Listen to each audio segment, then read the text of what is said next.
بود پادشاه. وزیرش 3 سوال کرد. وزیر 3 سوال کرد.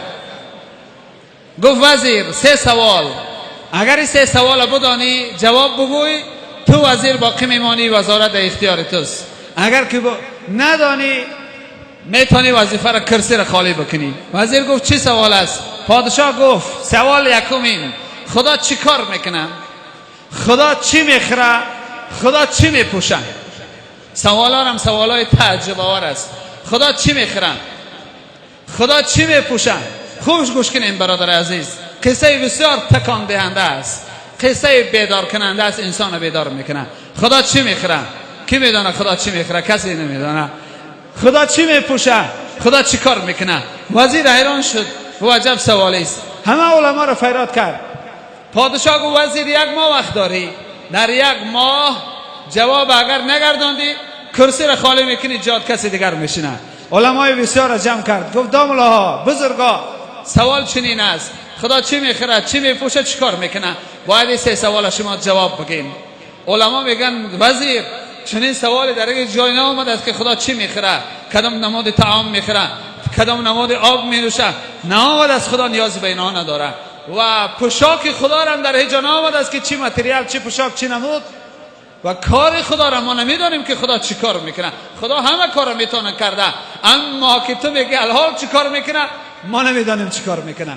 1 ماه جست، روزها بسیار کم ماند، 1 روز و 2 روز ماند. پادشاه هر وقت میدید وزیر روزها بسیار نزدیک شده است، اگر جواب نیافتی وزارت خالی میکنی. وزیر بسیار غمگین. وظیفه دست دادن کار آسان نیست برادر عزیز.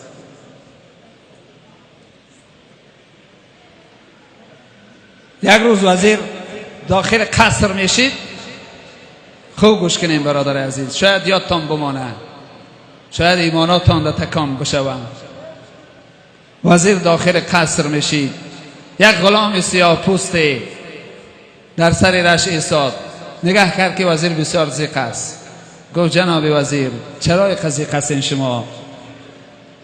گفت آلی بعضا ما کس به نظر نمیگیریم، یه نفری را به نظر نمیگیریم که پیش خدا همون بلند است برادر عزیز.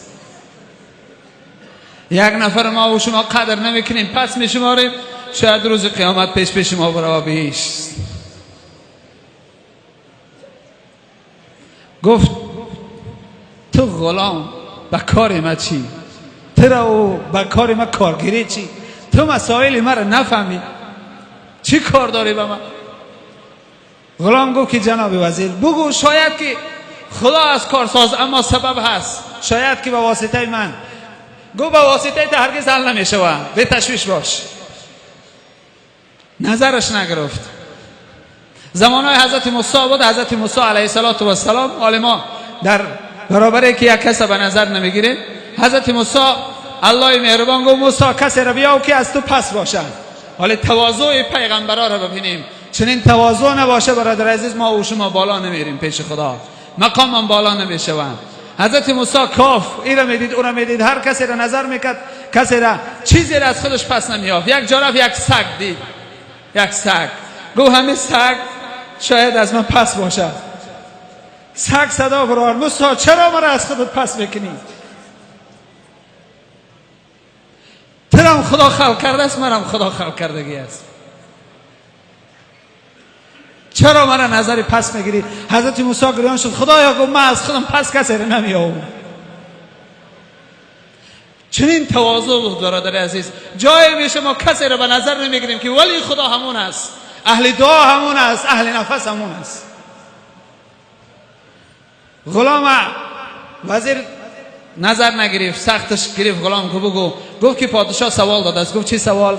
گفت 3 سوال است. خدا چی میخره؟ خدا چی میپوشه؟ خدا چی کار میکنه؟ گفت نمیدونی خدا چی میپوشه؟ گفت نمیدونم. گفت من میدونم. غلام گفت چی میپوشه خدا؟ گفت خدا ستار العیوب است، از عیب بنده میپوشه، عیب ما و توی گناهگار رو میپوشه. گفت در خاکای فات بکشم غلام، تو غلام نیستی، تو پادشاهی. عجب مشکلی من را آسان کردی. دوم سوالش میدانی؟ گفت دوم سوال بگو. خدا چی میخره؟ گفت میدانم چی میخره. گفت چی میخره خدا؟ خدا غم بنده میخره، خدا غم بنده میخره. بنده من چرا از من دور هستی؟ خدا غمی میخوره که چرا بنده من از درگاه من دور است، چرا بنده من گناهگار است، گناه میکنه. بنده من تو را دوست میدارم. حدیث قدسی است: این لک محب فبحق کل محبا. بنده من تو را دوست میدارم. خدا میگه همه ما او شماره یا ابن آدم این لک محب، من تو را دوست میدارم. تو را قسم می تو مرا دوست بدار. خدا میگه مرا دوست بدار، من تو را دوست میدارم. چرا تو مرا دوست میداری؟ تو را مرا دوست بدار. خدا غمی بنده میخوره که بنده چیوه از راه خدا دور شده است. غلام میگه که سوال دوم چنین است.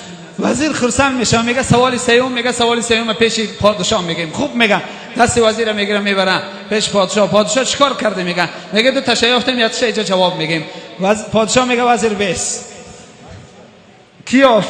غلام جواب گفت اتاق برین پوشاکار ایواز کنین بعد بیین سوم جواب بگین. میرم پوشاکای وزیر غلام میپوشه. غلام و وزیر میاین نزدیک. پادشاه میگه بیس وزیر. غلام بالای تخت وزیر برا میبراید. میگه جناب وزیر، میگه بای میدونی خدا چیکار میکنه؟ میگه نمیدونم. میگه خدا را کارش نمیبینی؟ در یک لحظه وزیر غلام میکنه غلام وزیر. این کار خدا است.